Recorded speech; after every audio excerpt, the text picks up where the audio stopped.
Hey everybody, it is me, Daniel, and welcome back to week 3 of our series with our big idea being patience. That's waiting until later for what you want now, and that is really, really hard, right? It's almost so hard to wait for food, isn't it? Like, it's almost like unbearably difficult. I don't know about you, but I'm filming this right around lunchtime and I'm really, really hungry. I got some leftover pizza that I'm gonna eat for lunch and it's gonna be so good, but I'm like really, really hungry. Have you guys ever been so hungry that you would just trade anything for?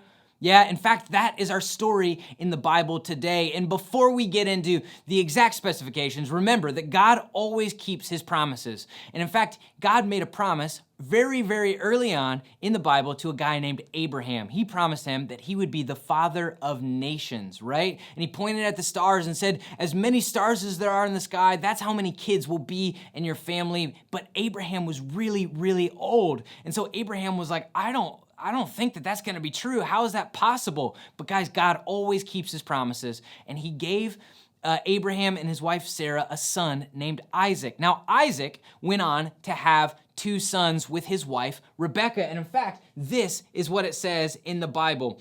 In Genesis chapter 25, verses 23, God said to Rebekah, he said, 2 nations are in your body. 2 tribes that are now inside you will be separated. One nation will be stronger than the other. The older son will serve the younger son. Right? Now, this is really significant because back in those days, right, the oldest son had a special privilege. They got a little bit more than the younger one, right? And so the older son is now gonna be serving the younger one. That is a crazy story that we're gonna get into. These 2 sons are named Esau. He was the older one, and Esau was like a manly man, right? He was like covered in hair and he was like bearded and he liked to hunt and live out in nature and camp and all of those cool things, right? He's the guy that I wish I was, okay? And then there was Jacob. Jacob was the younger one, and Jacob loved to stay around the house. He didn't really love to go out and hunt. He didn't really love to go out and camp, and that's realistically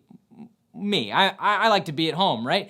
And so Jacob was the younger one. Now, the dad, Isaac, loved Esau because they both liked the same things. And the mom, Rebekah, liked Jacob because they both kind of liked the same things, okay? And so there was one day where Esau was out and he was hunting and he was traveling and he was so hungry. He came back. Have you guys ever done like a bunch of exercise? Maybe you hiked, maybe you played sports, maybe you done something and you came out from it and you were just like so hungry, like your stomach was, and you were just like, I need to eat food right now. That's exactly what Esau was feeling in that moment. He was feeling so hungry, and he comes up to Jacob, who is making some soup, and he goes, I need to eat.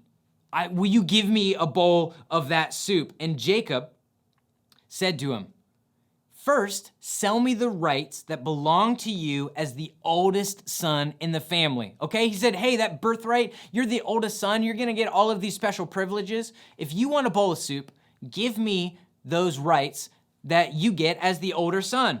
What do you think Esau did? Do you think Esau was like, no way? Or do you think he was impatient and was like, yeah, whatever, give me the soup, right? Which one? 1 or 2? That's right. This is, in fact, what he says. Number 2, he says, look, I'm dying of hunger, Esau said. What good are those rights to me? He was so impatient, he was so hungry that he just gave away the rights. But before Jacob would give him the soup, he said, first, promise me to sell your rights. So Esau promised to do it. He sold Jacob all the rights that belonged to him as the oldest son.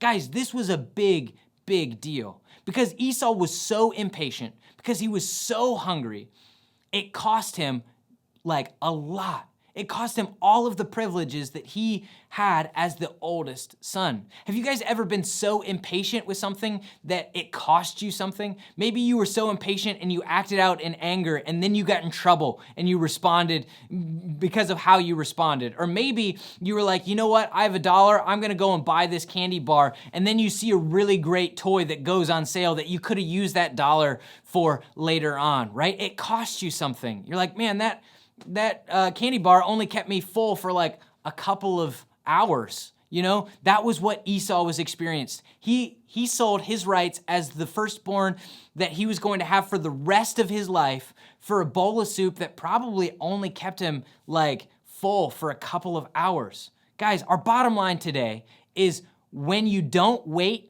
it will cost you. When we're impatient, when we respond out of our impulse and our gut reaction, it can cost us something really big, just like it did to Esau. So let's work on being patient, on waiting until later for what we want now. I cannot wait to see you next week as we wrap up this series on patience. Have a good one.